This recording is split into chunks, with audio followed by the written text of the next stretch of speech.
So I don't want this series to just die. Like, that's not my intention whatsoever, just so everybody is aware of where we're standing. But this right here is the cause of all the issues. You see, this should say large northern keep or huge northern keep for Winterfell, plus the Great Crypt, plus whatever else was built. And all of that is gone, not only for Winterfell, but for Carhold and all of the castles in the north and the Riverlands. So everywhere in my kingdom, those modifiers were somehow taken away, and I know the issue was caused when I declared war. I don't know if it's a known bug. I have not been able to figure out exactly where the problem originates, and I have not been able to figure out exactly how to fix it, because to complicate matters worse, I'm playing an Iron Man, so I can't just console stuff back in. Even if I were to be able to, that's a huge undertaking to be able to console buildings back into existence. And so I don't know what to do, because the north is severely weakened by all of that. The north is a sitting duck, so to speak. And I mean, like I said, to make matters worse, I don't have any of the previous save games because it is Iron Man. So I can't just reload back to a previous one. Even autosaves get overwritten whenever I play as a House Bear. So it's one of those things where I'm kind of stuck and I don't know a solution to what's going to happen on here. And I don't, like I said, I don't want the series to die. I don't want it to just fade away and disappear. But I also want a little bit of levies back. I don't know. I want a little bit of a fighting chance against Daenerys. I mean, we've spent so much time building up this empire, and it's frustrating to see it just, due to some bug, get nerfed. And I don't want that to be the cause of us having to bend the knee to Dany. So, yeah. I think what we'll do is we'll play. We'll play at least for a little while. And what we're gonna do is I'm gonna take the dishonorable way. I mean, it's the only thing that I can think of. The only way the North stays safe is if Dany is dead. And so I don't know if we wanna kind of convolute some sort of lore reason for this, but the only way we do this is if Dany dies. And so we're gonna plot that. We're gonna go ahead and we're gonna plot to see her dead. And it's not going to be a very powerful plot, at least at the beginning. We do have some gold that we can dish out, but before we get into this, let's go ahead and let's roll the intro.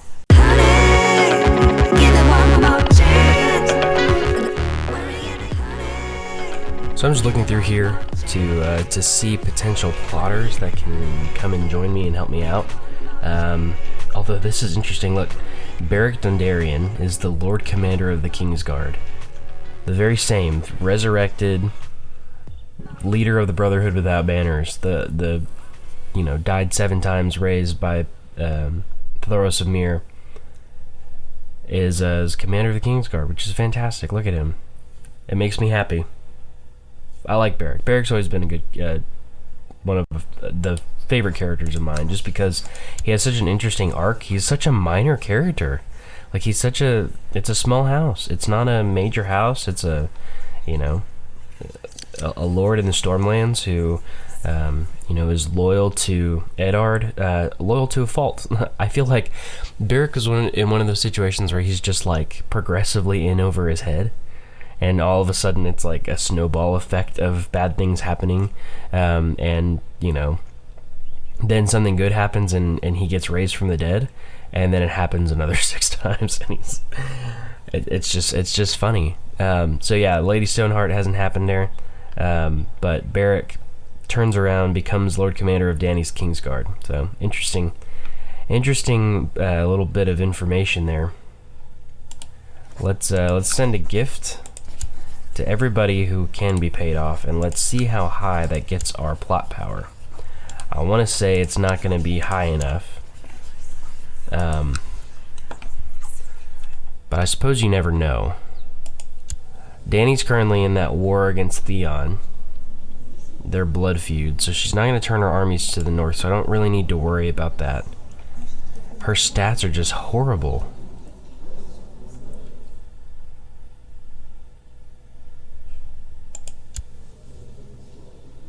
And look, Drogon is maimed, so she actually can't, like, use him. Wow. Okay. Let's look at the other dragons while we have a chance, just to make sure everything is going to be okay. See who else has a dragon. There's actually multiple dragon riders. Gallery is ridden by Sir Varen Valerion, who will come to our court. Heck yes. I will give you whatever lands you want, bud. Varen Valerion. No children. He's married to Zoe Edgerton for some reason. But he's 18. There's also 2 wild dragons, Rhaegal and Viserion. So it looks like Rhaegal's egg hatched, and that's who Varen rides. Viserion has a really cool portrait. I don't know that I've ever noticed that. That's a really cool portrait. Almost like a white dragon. I know he's described as like greenish in the series, but he almost has that white quality in that portrait. It looks fantastic. And Gallery looks, you know, more beastly than Drogon does.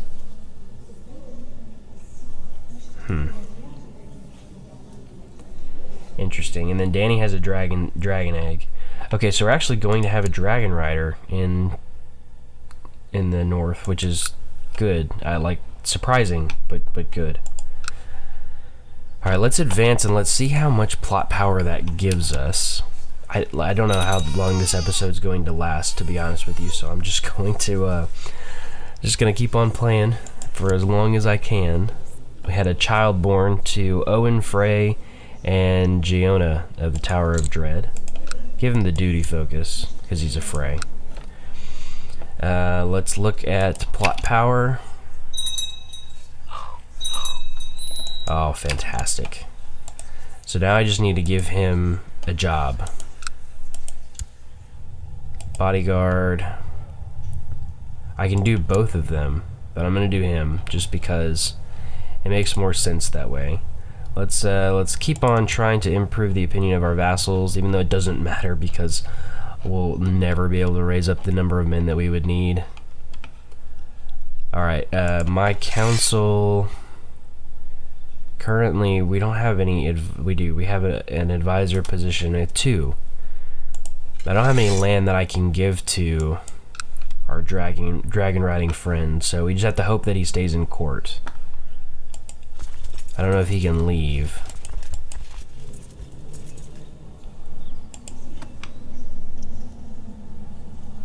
Let's see. We have shifted the noble obligations, but like I said, that doesn't matter now. Alright, let's look at our court. Let's go look at our biggest asset in the kingdom. Alright, we're just gonna like drastically improve his opinion so that he doesn't leave, if that makes any sense. He actually has a weak claim on the 7 kingdoms.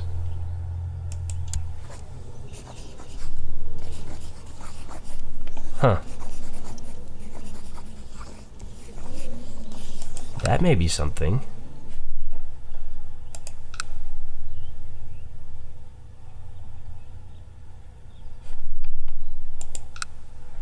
So if we declare war on Dany, I'm just gonna think that I'm gonna think this process through, because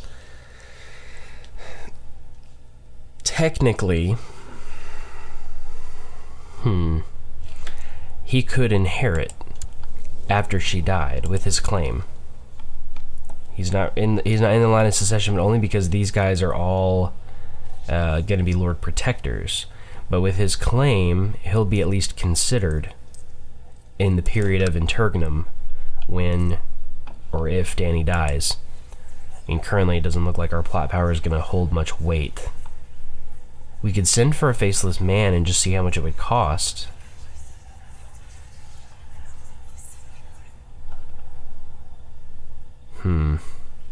There's a lot of different options here, but my thought process was this.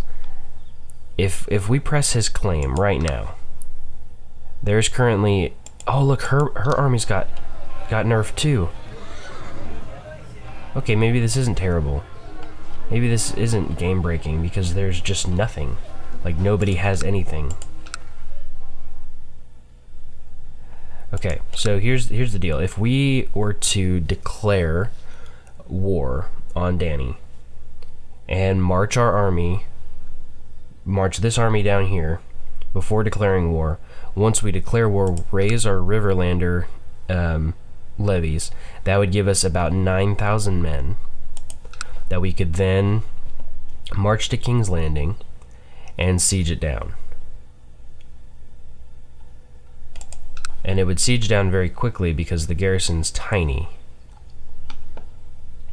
We place our dragon riding friend at the, at the front, obviously. Let's look at our minor titles. Can probably switch out Prince Eddard for him. I don't want to switch out any of my vassals. I don't want to mess up any of the opinions of me. But Eddard I don't really mind. And technically, I wouldn't... I want Princess Alysanne to be our heir, so I'm going to actually switch her out with Eddard. I'm not going to have her lead armies right now. Okay, so... Here's my process. Here's what I'm going to do. I'm going to advance enough to where we have all of the plot power that we possibly can. Okay, so that's 88.3. I'm going to send for a faceless man. You have discreetly sent word to the Guild of the Faceless Men in Bravos that you require their services. Soon they will reply. So name your price. We're going to see what the cost of a faceless man would be, and hope that it is, not too outrageous. I mean, we have almost 500 gold. I know it's like 4,000 gold, but we'll see what it is. If it's outrageous, we won't do it, and we will begin the process of absolutely, hopefully, destroying Dany. Now that we have a friend. My grace. For some time I've been in the employ of Lady Melissa, but now I seek a better station. Humbly request to join you in Winterfell so I may serve you. All I ask in return is a small recompense. Torrin. No thank you. You're a good commander, but you have no fighting skills and you have no congenital traits, so I don't want you in my court. I apologize. Okay. Yep, there we go. We have the dragon in our court now. Good. Let's see. We have another commander position that we can dish out. So all that logic that I used to get Varen. Our chief general died? Is that what I'm reading from this? Huh.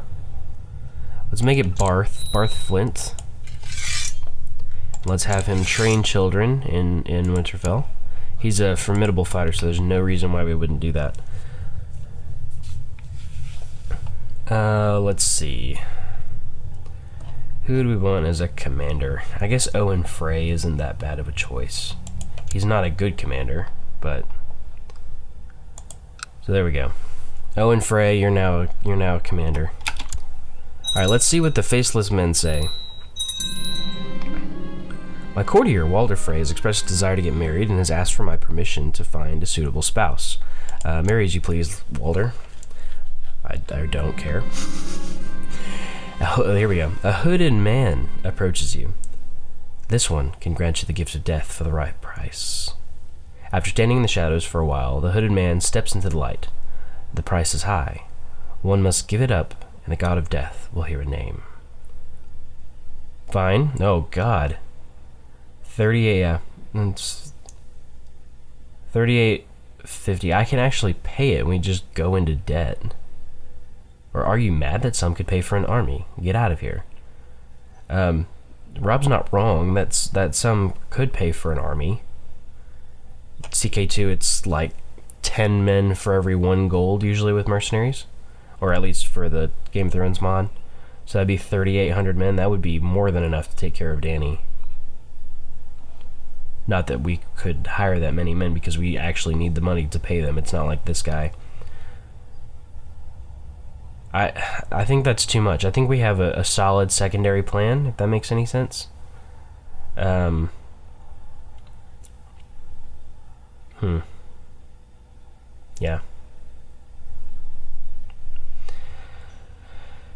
I don't think we're gonna do it. As much as I would want to potentially do that, I think what we'll do is we're gonna march. Go ahead and mosey this army on down here. We have a little bit of time before Dany does anything, and Drogon is maimed, so now's the time to act. I'll just double check that he's maimed once we finish. Once we get, you know, everything in line here. But I'll just march those event troops down. And once we reach Esgaroth is probably where we'll launch our invasion from.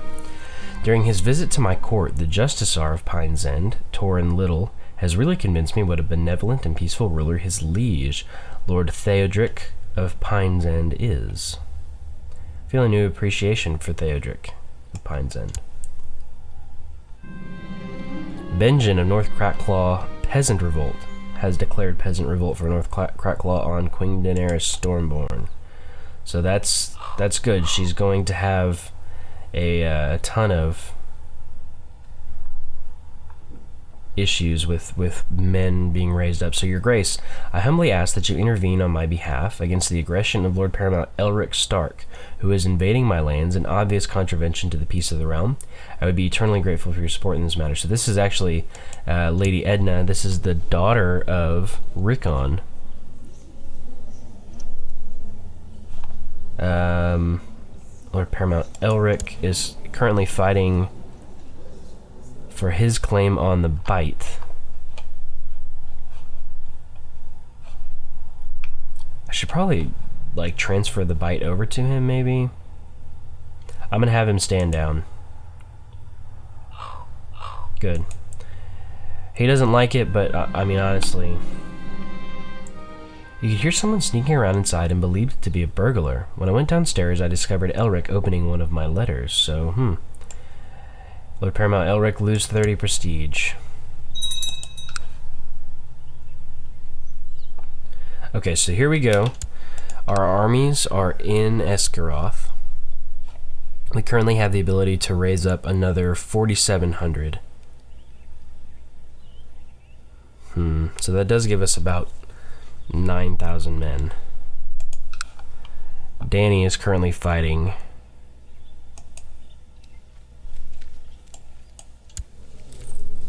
They only have 401 men.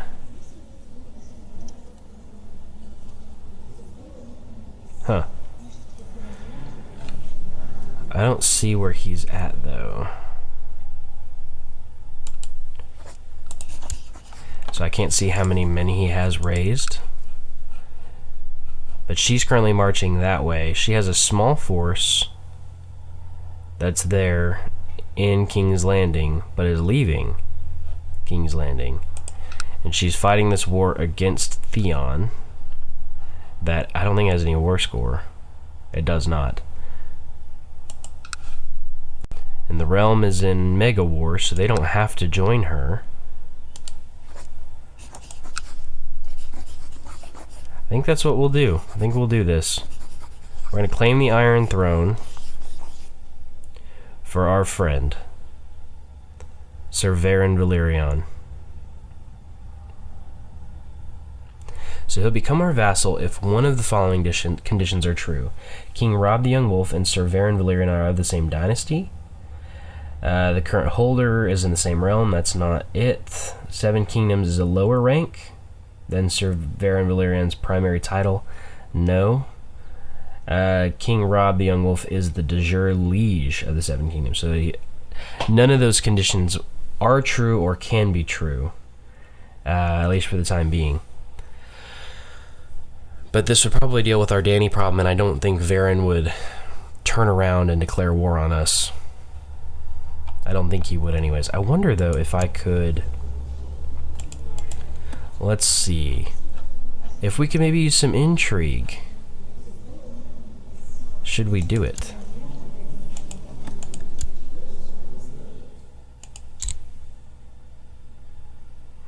If we could maybe finagle our way into having a little bit of some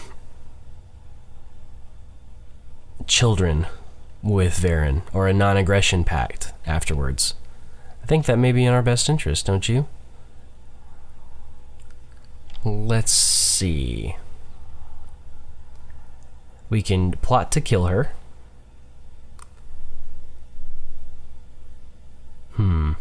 It is dishonorable. I don't know that Robb would do that. I think maybe it won't increase his favor of us. We can buy a favor from him now while he's, you know,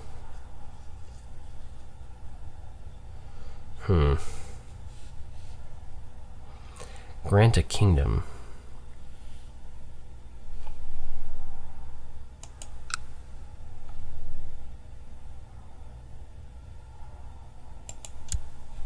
That's weird.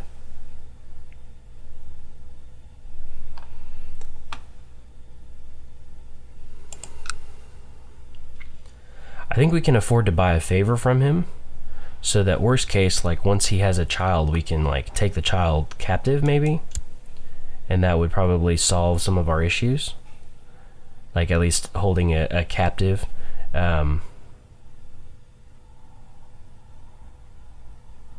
Yeah, I think we'll do that. Okay. Now let us see. This is all kind of dependent, because if this throws us into mega war, we won't be able to raise up all those levies. But that's okay. I think we still have enough men there that we should be able to get down and siege everything before Dany gets too wise to it. Okay, I'm gonna do it. I think this is the only way ahead, is to get the jump on Dany and declare war, claiming the Iron Throne for Sir Varen Valerion.